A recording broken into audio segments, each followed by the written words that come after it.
Okay, guys, could anybody tell me if you hearing me, please?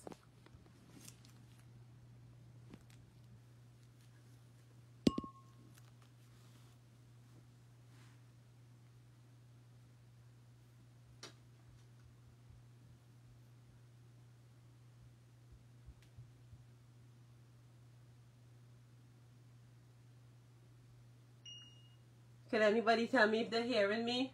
Nicole, are you hearing me, please?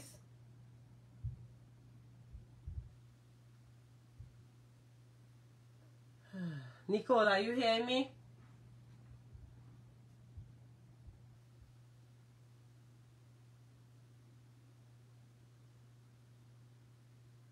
Yes, okay, good.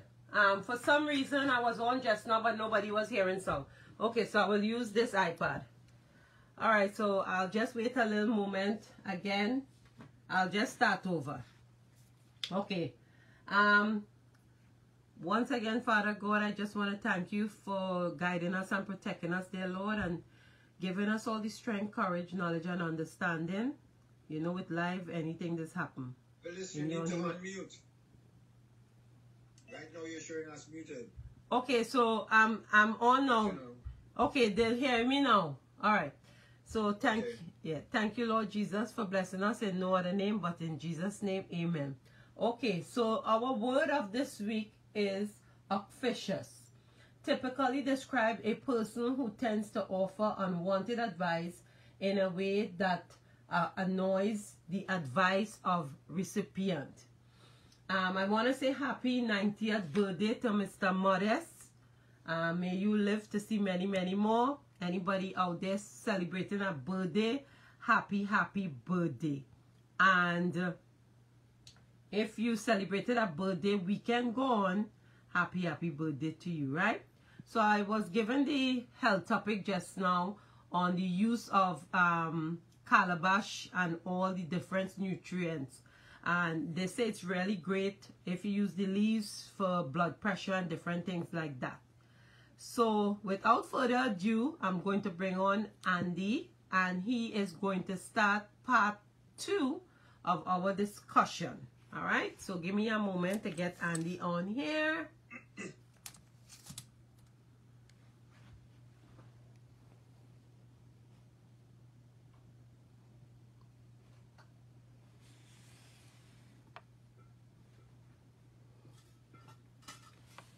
Okay, Andy, you up? Okay. Good afternoon to your viewers. Good afternoon, and thank you guys for tuning in. Phyllis, what a great job that you're doing with these topics, you know, as we go through. And I know this month it's Mental Health Month, and that this is the last segment before we go into next month, which is a great topic. And not sure if it's part 2 actually, because when I spoke the last time, I was speaking specifically on grief and loss. Right. So today we are talking about mental health, substance abuse. We're talking about the term dual diagnosis. Okay. So before we get into this, let me just do some, I would call housekeeping. For those of you who don't know me, I am a therapist. My specialty is grief and loss, and I work for the most awesome company in the world.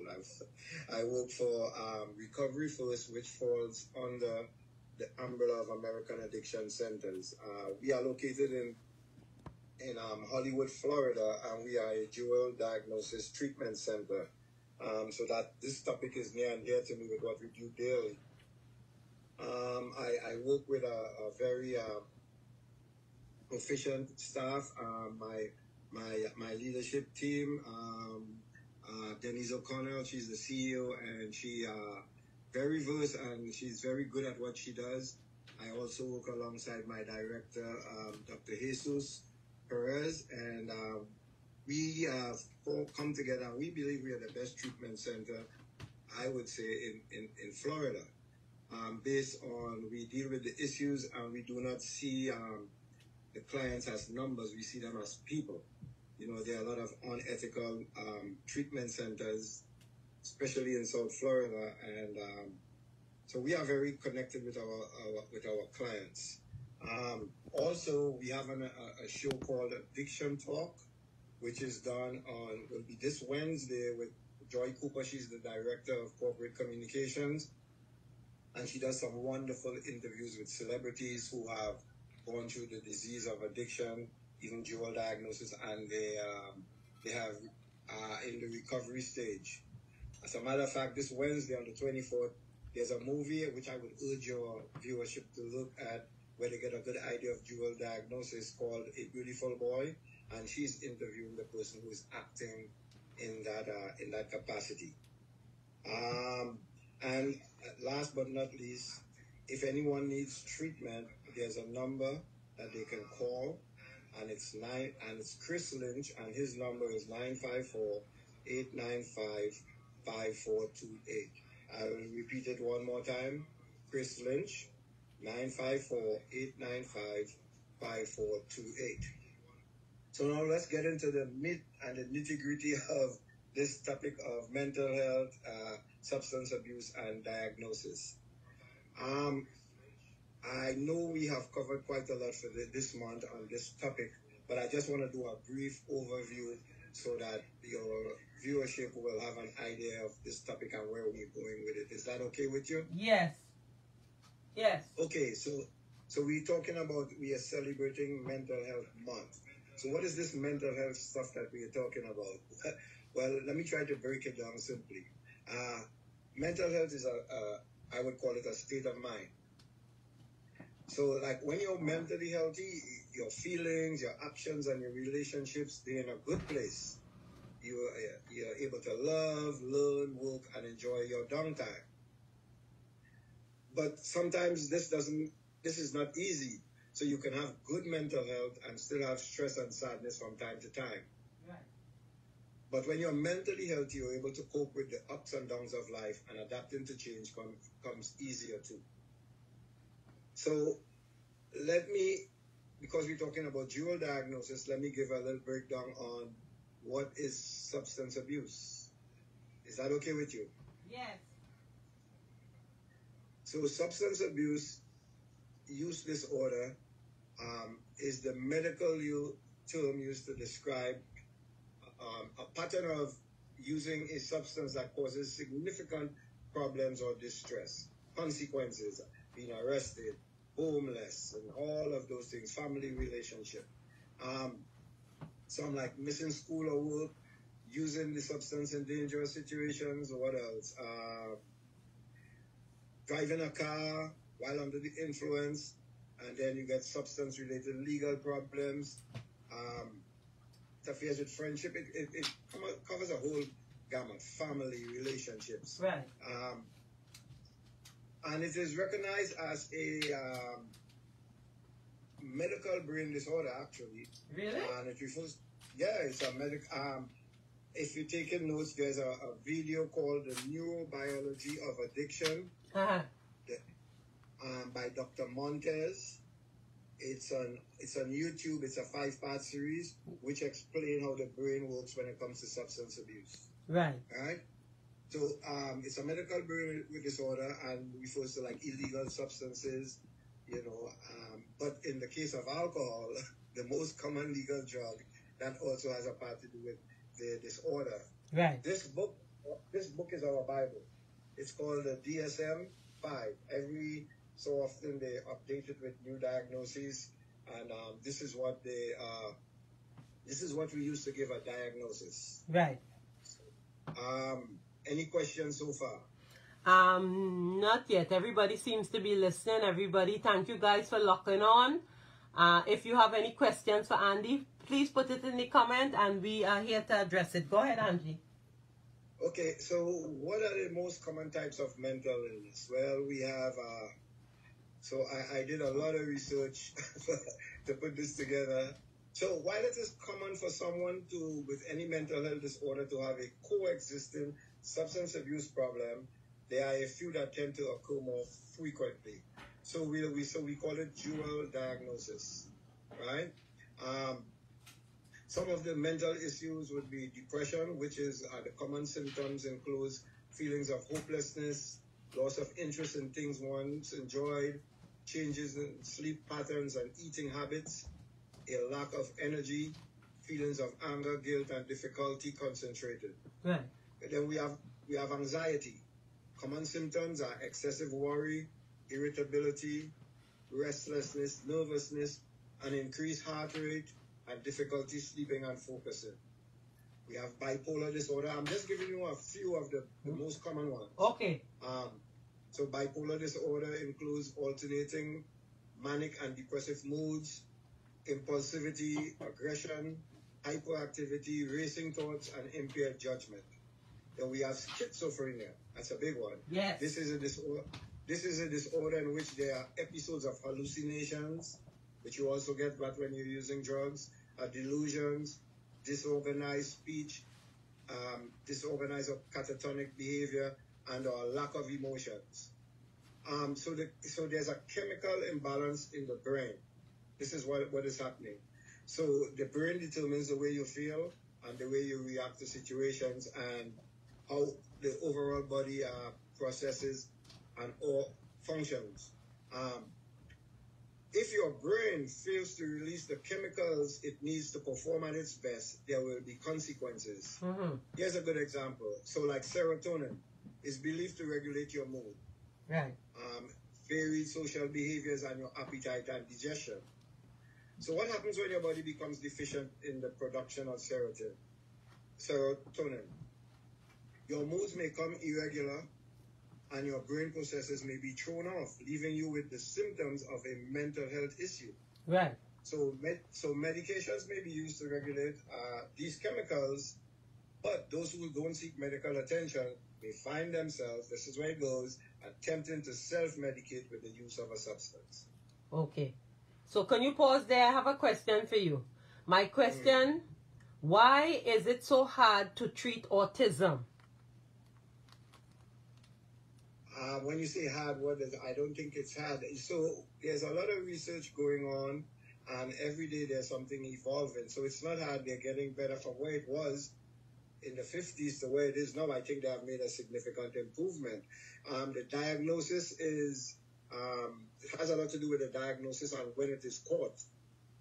You with me? Yes. So it's not really hard. It's a matter of being in front of the curve, right? So if you've seen some signs with autism, and you may not know what it is, and now we are so fortunate in this age of technology where we can Google at least to get some basic, not that it's a doctor's.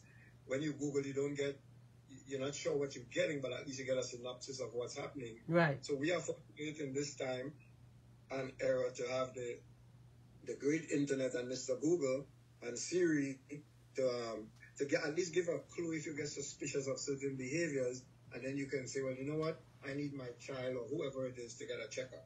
Right. Well, what happened, her son suffers with autism, so I guess that's why her question was, why is it so hard to treat autism, you know? So, because she has a son that has it. So, my question is she local? When I say local, is she in the States? Yes. Yes, she's in Brooklyn. She's in Brooklyn. So, you can give her my number. And okay. I can do some research and find out what are the best places that deal with it. I know in Florida there's a big autism outreach. Right. Where I know when I worked at JetBlue, they would take the kids with autism and take them on a fake flight. Right. Teach them how to go through TSA without any panic or anything. Nice. Take them on the plane and all of that stuff. Okay. So I know there's a big push in Florida. I'm not sure what's happening in New York, but I guess I'll do the research and find out as much as I can as what's available in New York. But I know in Florida it's a big deal. Okay, so Lourdes, just send me. She asking where in Florida. He's situated in Fort Lauderdale, Florida, Lourdes.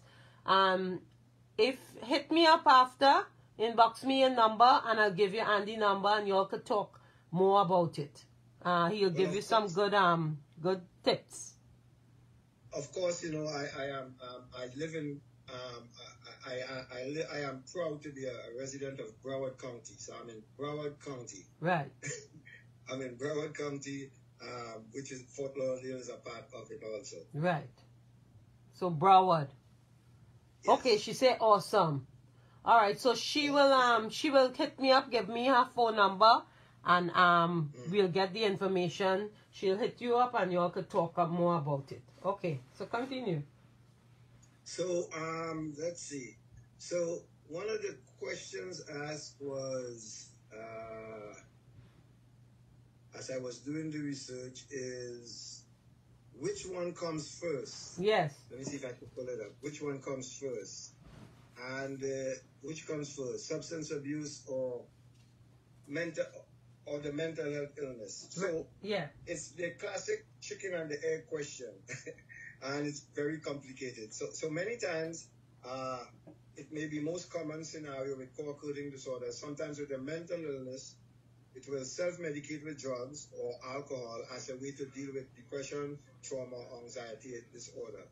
At which point they are off and running with their dual diagnosis, co-occurring disorder. So we don't know which one comes first. Sometimes it's the substance abuse, may drive you to depression. So here's a point to note for your listeners. So if any one of your listeners have been diagnosed with depression, yes, and they were also using substance, and when the person gave them the diagnosis, they did not give them the information. Either they hid it, or they were too high to remember, or there was some shame or some guilt.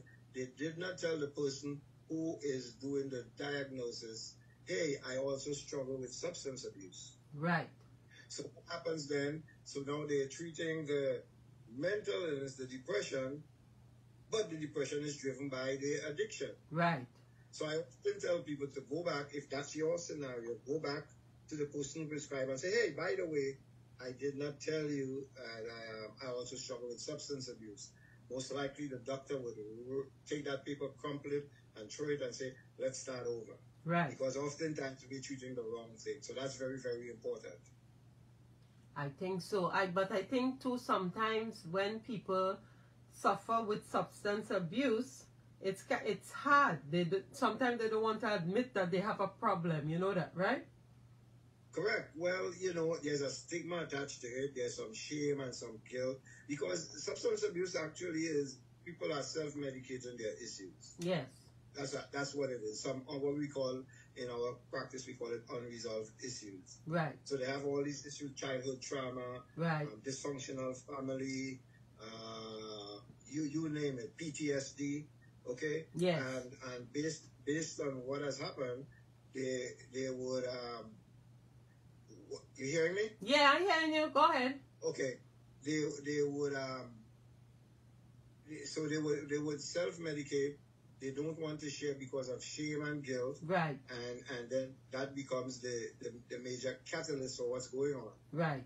So we have to be very mindful of how this plays out. Right. Right?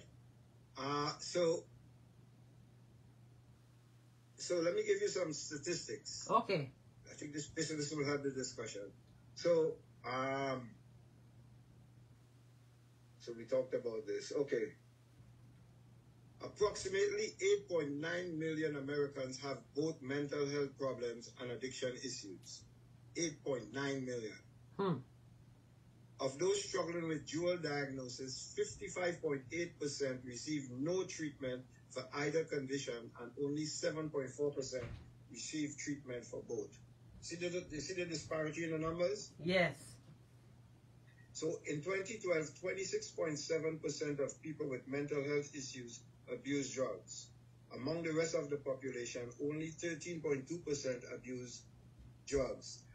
50% of people who have severe mental conditions also have a substance abuse problem. Right. Half the population dealing with that is have a dual diagnosis. 37% of alcoholics have a mental illness. That's for the alcohol, and I feel bad for the alcoholics because it's legal and right, you can find it almost anywhere. Right. All right. 53% of people addicted to drugs also have mental illness.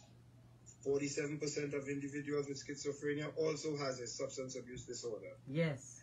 and 61% of individuals with bipolar disorder also has a substance use disorder. So you see, those numbers are like crazy, and they're all over. Yes. And it's on the cutting edge now, because in the United States, and I'm sure all over the world, but I could speak for here because I'm here. We have a big what would you call it? This is like a pandemic. Yes. This is like a pandemic because people are dying by the numbers. Right. If I give you some, I'll just give you some small numbers that can like blow your audience away. So statistically in Florida, that's just statistically, 15 people die every day from overdose in the state of Florida. 15. Wow. Statistically. Yes. We're not looking at those metropolitan cities. We're looking at the whole state of Florida. Approximately 15 people die every day in the state of Florida. In New York, it was in New York it's 20. Wow. 20 people die every day from some form of overdose or in that nature. In DC, it's about 20 also. But recently in Ohio, do you guys know that Ohio is the drug capital of the world now? I feel so, because I saw something on television and they had a lot of homeless people there. Yes. So this is the drug capital of the world due to the interstates and the intersection and traffic and all of that now. That number used to be 20 and it went up to 25 people die per day daily. Wow. So that's significant, right? So Yeah. So getting back into the dual diagnosis, part of it is, so we say, well, how do we treat this, correct? I guess that would be the burning question. Yes. Well, there are a bunch of things that you can do that, let me see. So we answer this. I just want to make sure. Okay. So there are dual diagnostic treatment programs, which Recovery First is one. Mm-hmm. We do a very good job at it. We have a high success rate, very high success rate, and it's based on our staff. We're all on one page. It doesn't matter. So like when I used to do Carnival, yeah, I would. It doesn't matter my title.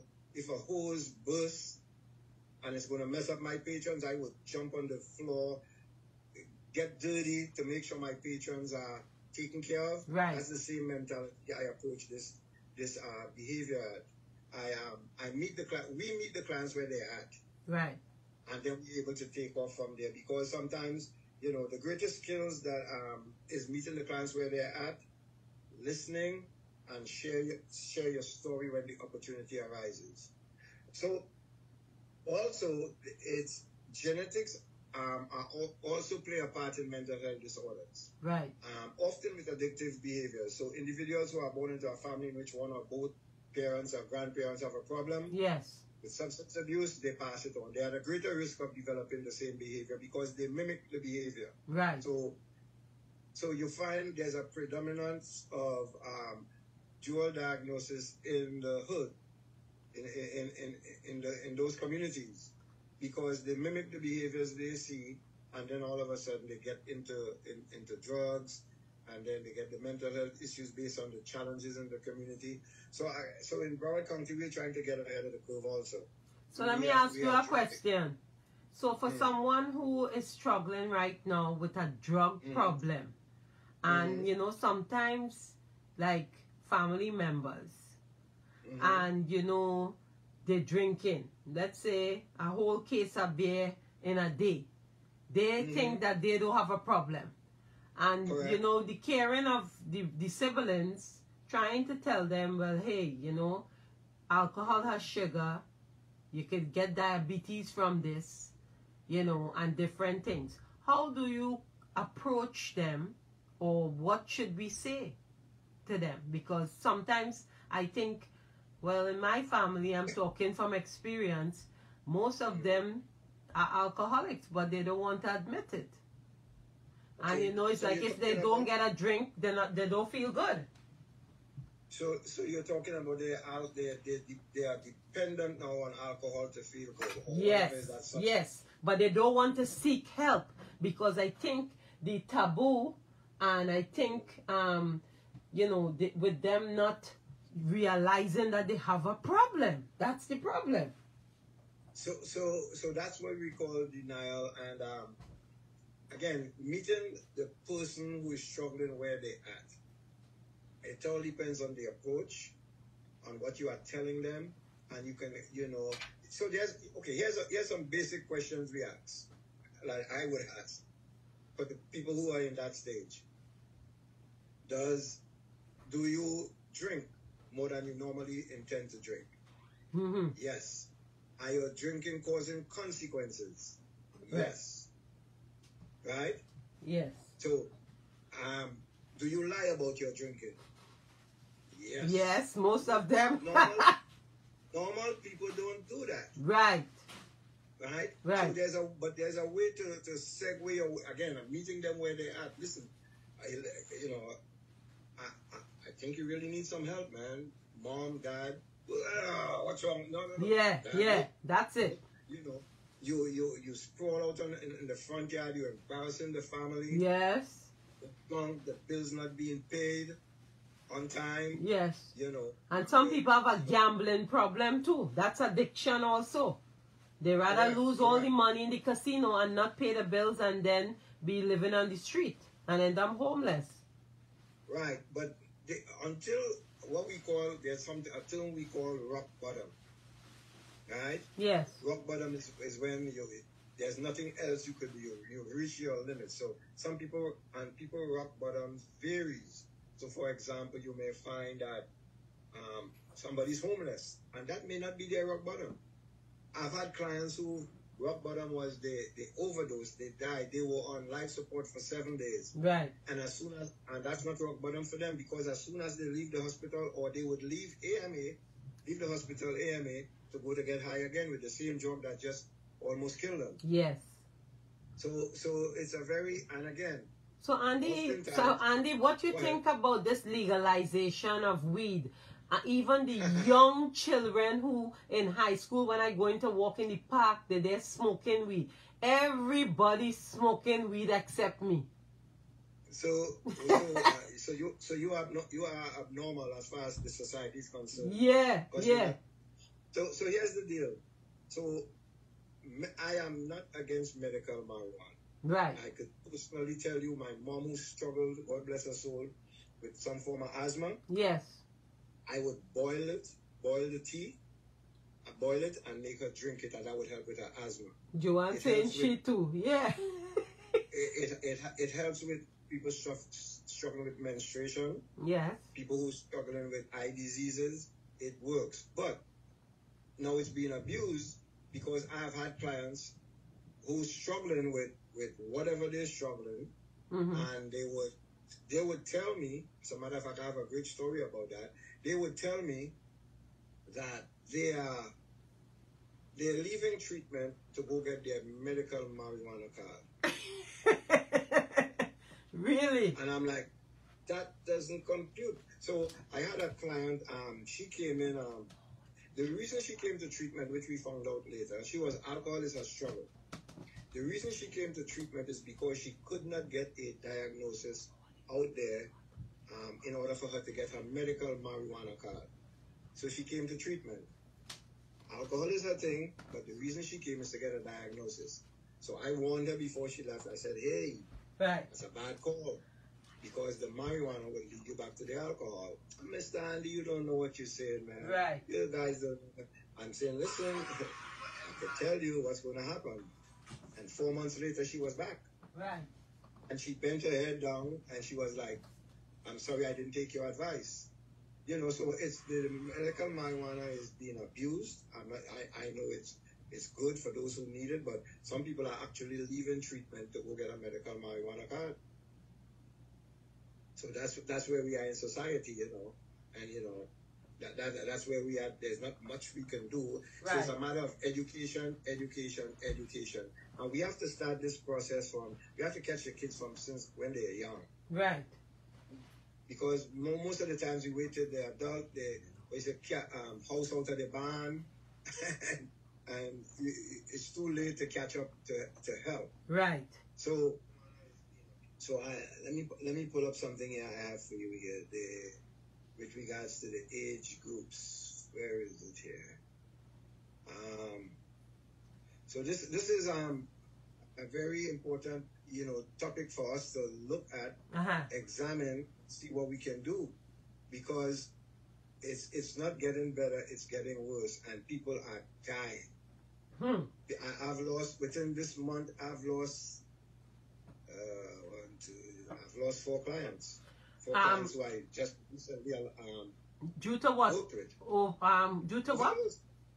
Overdose. Wow. Overdose, and it takes a toll on us sometimes. So sometimes we have to step back. Yes. But you talk to them and they say, yeah, I would never use again. They talk that good talk. Yes. And then they go out, and I'm not blaming them because something happens. Right. Right. So what we have to do is look for some warning signs. Yeah. So for adults, young adults and adolescents, you look for if they have confused thinking. If they have prolonged depression. Right.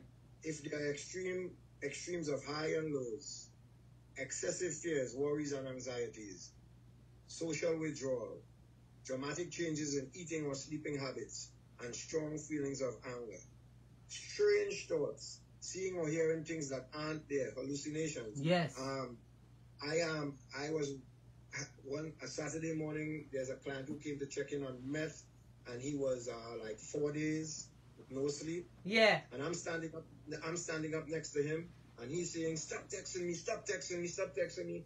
And I'm like, "Who are you talking to?" He said, "You don't see her? She's right there next to me. Wow. She keeps texting me." Hallucinations, Yeah. personal experience. Another sign is the growing inability to cope with daily problems and activities.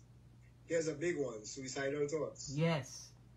And so let me ask you something, Andy. Why do people get suicidal thoughts?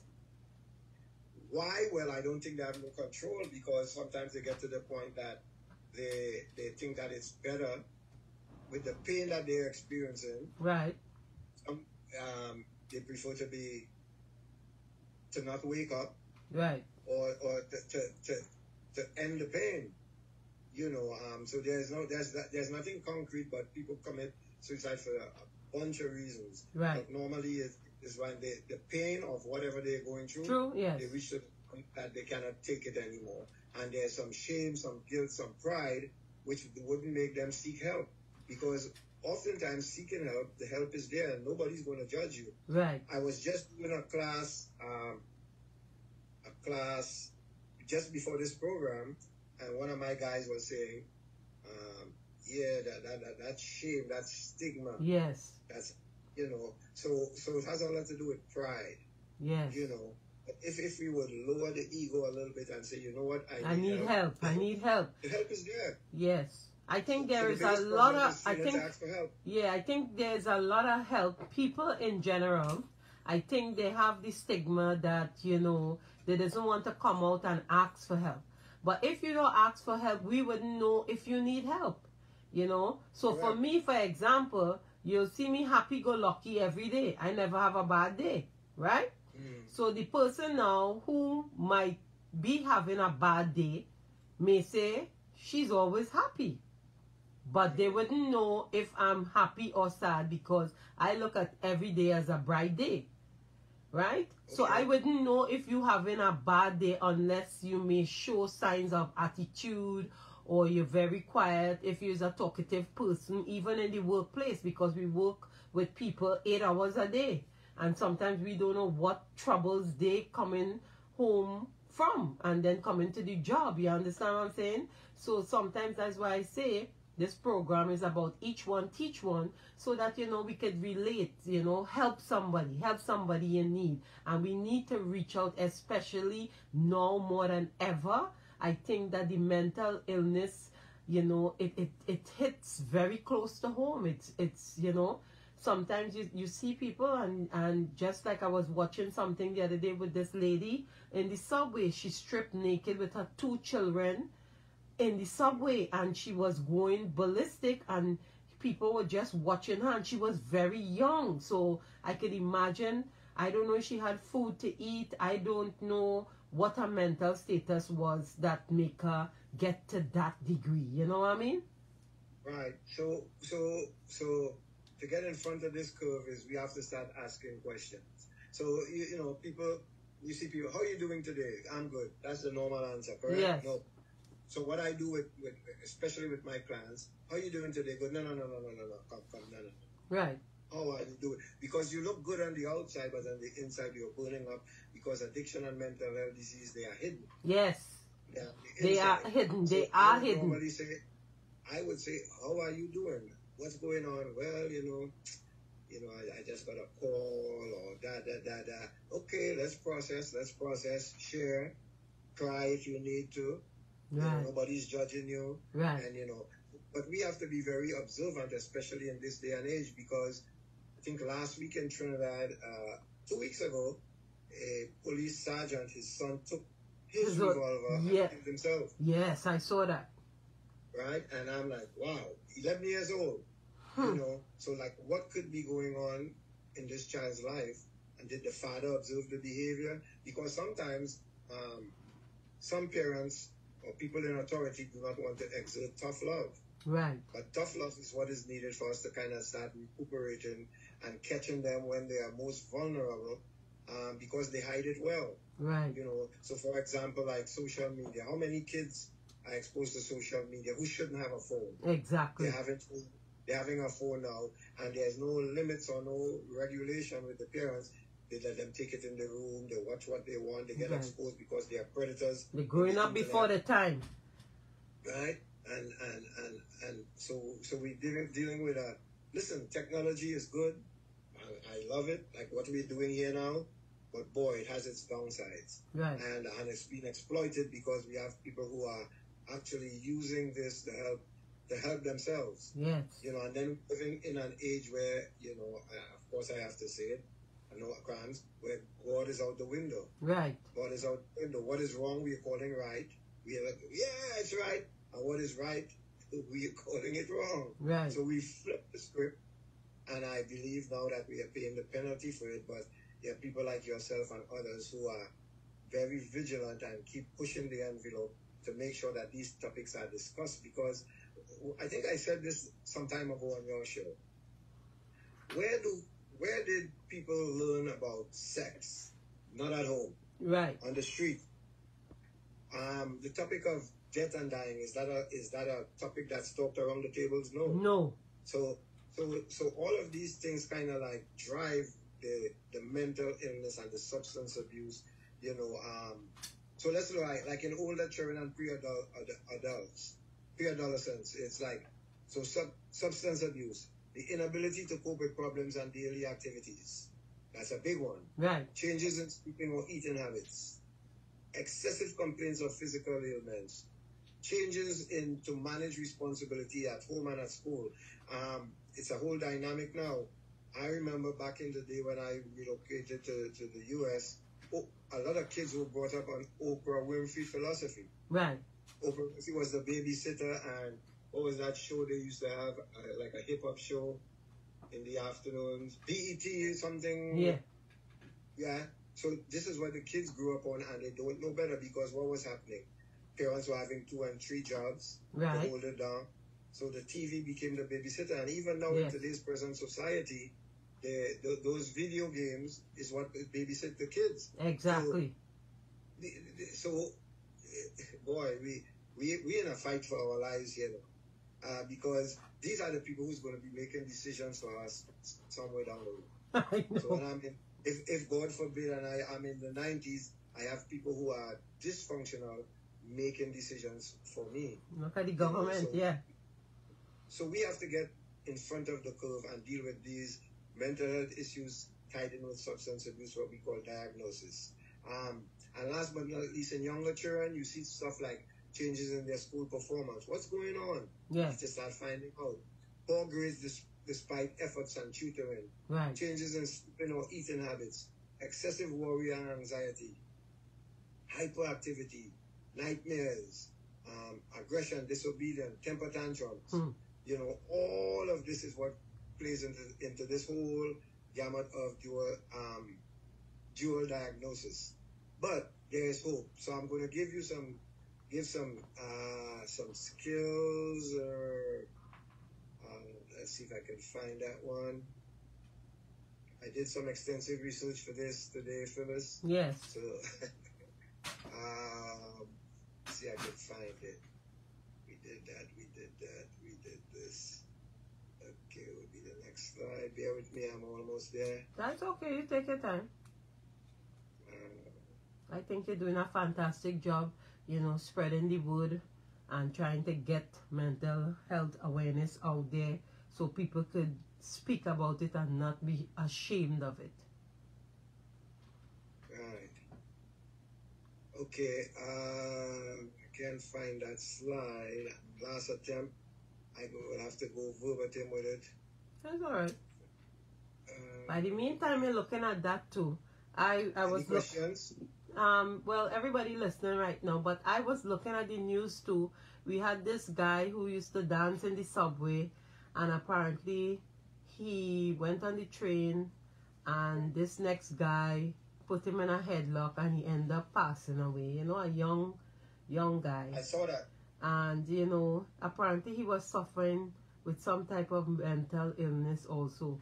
But then when I looked on the television and saw the grandmother, she was looking very proper. So in my mind, I was like, why was he homeless? What was going on in that home? You know what I mean? So it's... So you know, I was watching it and I was saying, so all of a sudden there's this big protest in New York, which we love to do as a former New Yorker. Where were these people? Nobody knew his name. Everybody would pass him by. And all of a sudden now there's this big turmoil with regards to justice for him. I'm not saying that he doesn't need justice, right. But this is the same guy you've been passing every day. Right. And you never yet paid attention. You know, I don't wanna for the last 4 years there's a guy who's homeless. I'm trying to get him into treatment. He doesn't want to go into treatment. He has mental health issues also. He drinks. But every Sunday religiously, I buy him food. I take it to him. I even bought a doctor who I've worked with who takes care of. He has some physical needs. These are the things we have to do. You know, those people we snub our nose at. Because here's the problem. Here's what's going to happen. This is how it's going to do if something is not done. The rich gets richer, the poor gets poorer. Yes. The poor folks is going to start to encroach on the rich territory, and then all of a sudden it becomes a big problem. So how about us finding means and ways that we can start dealing with these issues before it reaches to that where they start encroaching on those who because there's a big gap between the haves and the have-nots. Right. So we have to really kind of like start engaging this, you know, from a different perspective where everybody is responsible. It's not just Andy the therapist or Phyllis the person on Motivional Monday. It's everybody. It takes a community effort to get those things back in order for us to identify and to educate. And that's one of the things I love about Recovery First. We educate. So I go out as the community liaison also, and I share about mental illness to different businesses and to the community, and I get people involved to give them the education on dual diagnosis, substance abuse, mental health issues, so that they are in front of the curve. So now they can say, well, if I want more information, I know I can reach out to Andy at Recovery First. I can reach out to Chris at Recovery First. I see my loved one is struggling. Right. What can I do? You know, all of these things are possible. Right. So here's how I want to add now some tips. Okay, wait. Before you do that, I have a question here from Dr. Evelyn Harrington. Would you agree that some people experience of a variety of trauma that leads to depression and anxiety to substance abuse? Of course, yes, because I've been working with veterans since 2017, and that's right up the alley with that question that you asked. So it matriculates. So it starts going from one place, starts off with one thing, whatever is that trauma. It's not being dealt with effectively, and then it just exacerbates. And then they start dealing with, they get a mental health disorder, right, and they're not taking the medication. Right. That's a big one. Not taking the medication, which causes the dive into the substance abuse, which makes it the co-disorder. I had a client who stopped taking medication and relapsed and almost died, and because he came to recovery first as a readmit, we saw his car, was able to break the glass. He was knocked out. He was dead. We brought him back to life. Wow. And then when we brought him back to life, he went out again. We called the paramedics, and the paramedics had given up. And there's a lady at one of my co-workers named Sarge. She begged the paramedics one more time, please, one more time. Right. And that one more time brought him back to life, and he's alive today. He's a thriving client right now. Well, not a client, he's a former client. He's an alumni. He comes and he speaks to the groups that we have there. Right. I hope that answers the question. Okay. Then I have Catherine is saying that wasn't his mom. His mother died some years ago, and he took it on and end up on, I guess on the subway, what he used to do. This is about a young guy. My thing is he was homeless, but how come now he dead and family appears?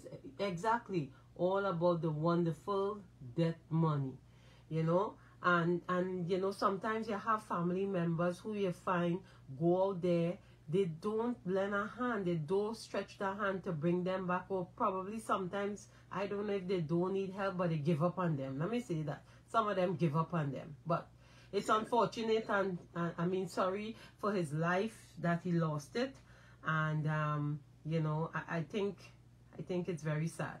But Andy, I also want to bring up, there's a lot of teenagers that is overdosing and committing suicide. What you could say on that? Well, again, as I said, I don't have the answer for suicide. The overdose, we need to jump ahead and see. You know, this dialogue has to start from your elementary school. I guess I'm talking Trinidad terms, but up here, same thing, elementary school, where we start is education, education, education. Right. There are signs for suicide. There are signs for drug use. Right. Let's get ahead of the curve, address them. Tough love, you know. But that's not what's happening. So we have to kind of we have to get there and do that education component. I think that's kind of start making the problem not go away, but reduce the problem. Okay, all right. Okay, so you can go ahead and give it tips now. So one, be active. Movement is good for the mind and the body. Half an hour walking each day can be enough to boost your mood. Break it down. Make sure you're eating right. Getting the right balance of food can improve mental health and focus. Fruits and vegetables can help with depression, right? According to Mental Health of America. Get enough sleep. Sleep is very important. It's a time that your body needs to recharge and repair. Sleep. There's sleep. There's a class that we teach at Recovery First. It's called Sleep. Can't remember the full name. Sleep. But it's a class we talk about sleep to people struggling with addiction. Right. You got to limit your screen time. You know, that blue light and all that stuff, and the phones makes it harder to fall asleep. Right. And then the shows that you're watching, very violent now these days, so something different. Yes.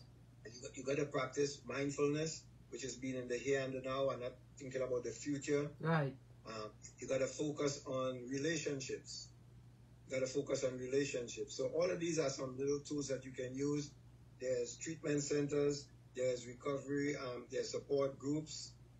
There's things called partial hospitalization. Right. There's residential treatment. There's IOP. There's evening IOP, which I just did a class not too long ago.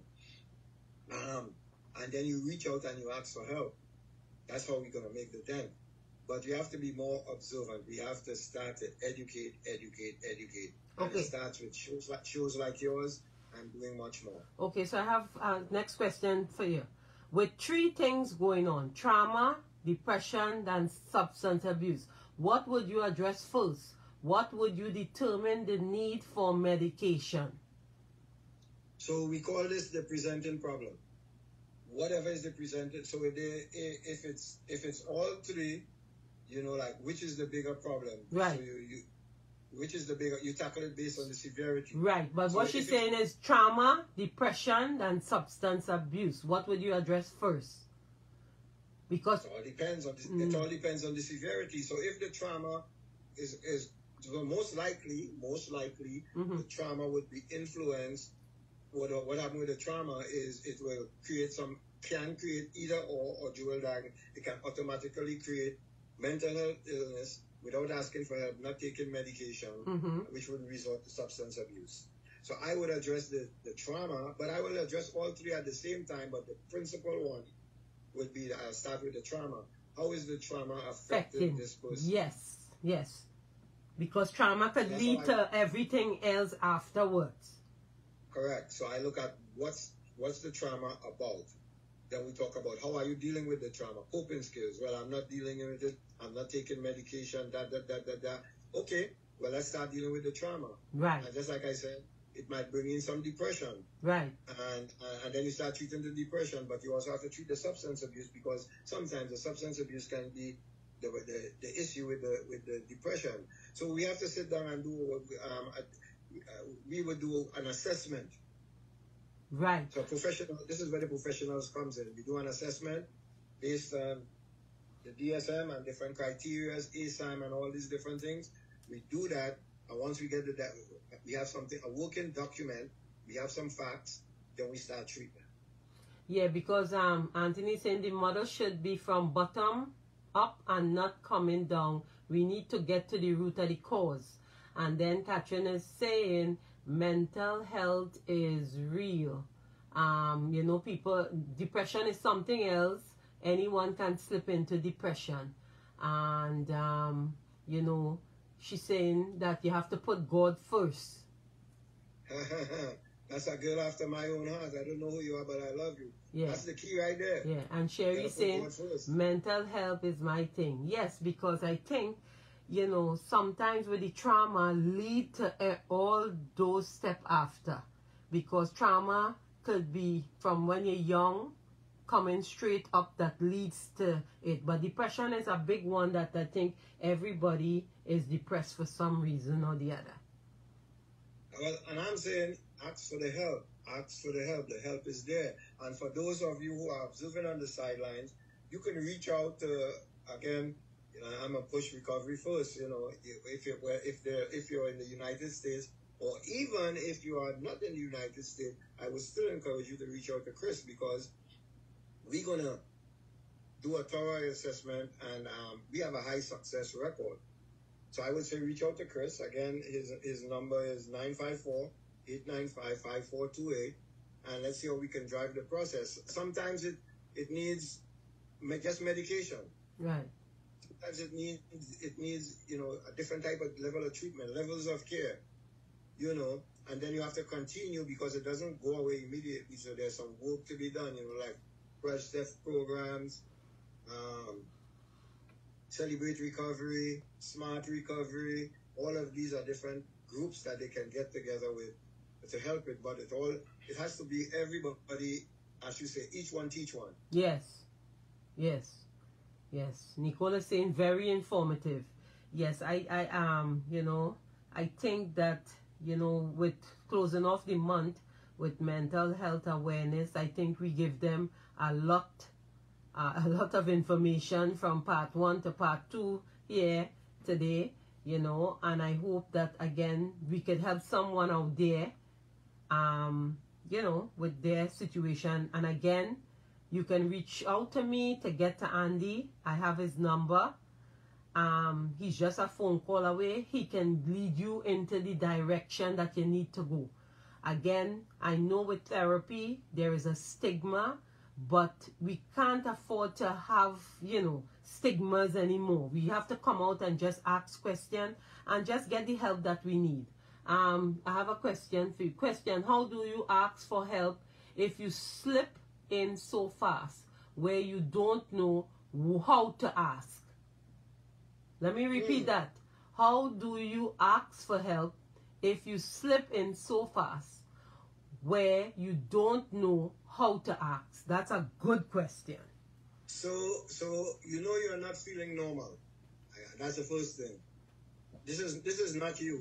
Your state of mind is different. You're thinking about all sort of crazy stuff that you have no reason to be thinking of. So you're all over the place. Hey, something's wrong. So something is wrong. So either you tell somebody who might lead you, or you just listen. So many 800 numbers. You know, one of your best bets is to call AAC, American Addiction Centers, right? Yeah. Asking for help is very tough, but you would know when you need help. You will know when, listen, I can't take it no more. And that's where people normally will get suicidal. Right. Of the pain, they're like, I just can't take this. Let me take a drink to soothe the pain. But when they get up, the pain is still there. And they continue to perpetuate. So it's a matter of asking for help is tough. But and the stigma based on pride and everything else, the help is there. Nobody's going to judge you. People, what? You need help? Come on and let me help you. And that's our philosophy here at Recovery First, what we do. We say, come on in. We're going to see how best we can help you. Yes. And the last thing I want to make a plug also. This Saturday, I think I sent it to you, is my monthly, Saturday the 27th is my monthly Feed and Clothe the Homeless drive. Right. Downtown Fort Lauderdale. That's where we go. We get clothes. We get donations. I got a bunch of donations recently from my supplier. A lot. Thank you, Ricky, for that donation. And we are prepared. We're going to have barbers on the site. And we are getting a shower, portable, movable shower to come on site. That's going to be next month. And October the 10th, mark your calendar, is National Homeless Day. And we will be doing a big event in Broward County. Okay, so listen, I have 2 more questions for you. But there are some people that just can't ask for help, right? That is one. Another, Afia is saying, I have a co-worker who suffers from anxiety, depression, suicide thoughts. She confides in me, but there's only so much encouragement, support, lending her ear and prayers I can give her. I'm going through my own health scare. She really needs to seek help. She's unhappy. Personal and workplace will definitely talk to her. And Nicole is saying, a young lady from my church jumped over a bridge and died. No one saw that coming. Okay, so my advice would be for that person who she says is struggling, give them my number.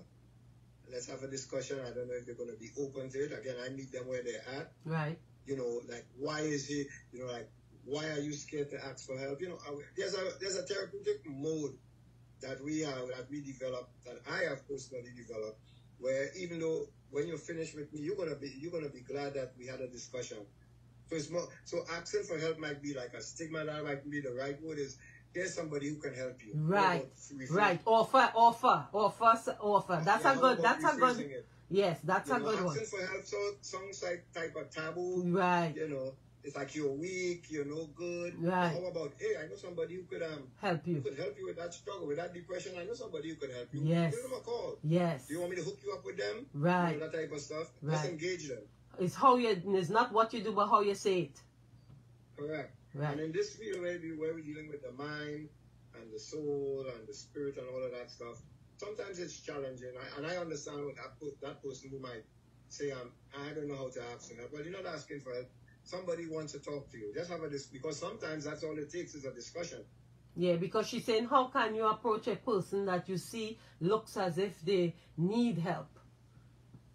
Simple, say, hey, just ask them if they're okay. Are you okay? Or how may I assist you? You know? You know, I think from what I've been seeing, you know, because I love you so much, what I've been seeing, I know somebody who I think that you need to talk to that can possibly help you with whatever you're going through. I don't know, you never told me what you're going through, but I know you're going through something. Yes. I have somebody who can help you. Yes. Yes. And that young lady from Nicole's church who jumped over the bridge and died, She said no one saw that coming. Depression is real, just like the lady who drowned the kids some months ago, carried the children in Coney Island and drowned her kids. Nobody see that coming either, you know what I mean? Temporarily insane.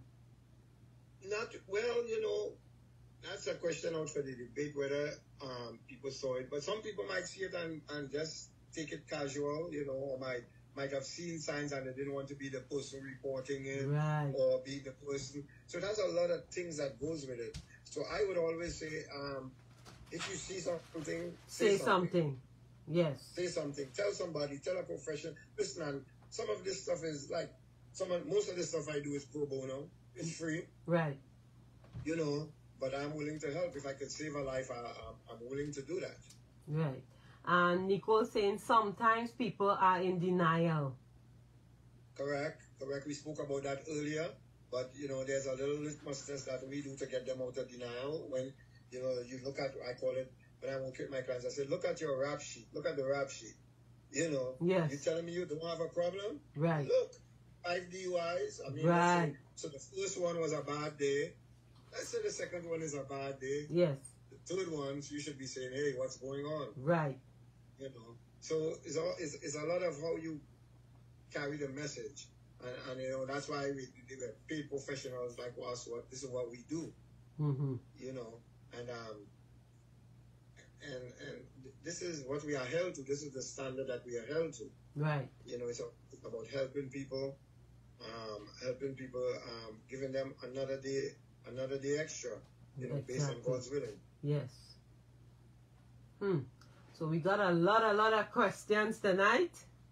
I hope everyone out there. Anybody else have any questions before we wrap it up? Okay. Nicole is saying she came to church every Sunday and sat quietly. She used to speak to the minister also. Apparently there was more going on that she didn't share. That's the same thing that Catherine was saying. How you could approach a person, right, that looks like they need help, but you don't know how to approach them. Okay, so let's use this. You see, you know, we have this thing wrong. We shouldn't be going to the government for help. I talk about the church. Right. The government should be coming to us for help. So you have this member coming to church, they're silent, they're not talking, they're not doing anything, they come and they leave. I think it's the love. You say, hey, how you doing? You know, I notice you come in and you don't talk a lot. What's going on? At least you try to engage them in some form of communication. Right. I don't know what happened in this particular case, but I'm sure she's coming, nobody's telling her anything, and she's just coming and going. She was working with the minister. What did the minister do? Right. Again, I don't know. Right. I can't say anything, but you know, that's what the church is all about. You come to church and it's each one teach one, just your same philosophy, and we ask those questions. We help one another. Hey, what's going on, man? I see you come to church and you sit by yourself. You don't talk. You know. My name is Andy. You know, like, what could I help? Anything I could do to help you? You know, and you start to engage with the discussions. Now you notice that they're not responding, then you say, something's wrong, and then you take it to the next level. Yeah, Katrina is saying the reason why I asked the question is because look at what they did to the guy on the train. He came into the train and he was asking for help, and not the guy who needs help. Instead, he took him down and put him in that chokehold, and that's how he ended up dying. Because he came in and I think he was hungry, and you know, he said like he didn't want to live again. He did spoke those words, I think. But you know, it's just a sad situation that, again, it takes a tragedy to get the word out there. And I think we have to be more vigilant and pay attention, especially to our surroundings and people who we are around. Because as Nicole said, you never know what somebody is thinking. You never know, you know. That's correct. So, you know, we have to be more vigilant, I think. And, you know, just pray and ask God to guide your family members as best as you can. Because there's only so much. If you don't ask for the help, we cannot stretch our hands. You have to know for yourself you need help, and sometimes you need a friend to just hand your hand and pull you up. You know what I'm saying? Okay. Yeah. Well. Yeah. So I think that's all the questions we have. Andy, I want to say thank you again for logging into Motivational Monday, where each one teach one. I mean, you're not a stranger to the program. We did have you in year 1, and we have you in year 2.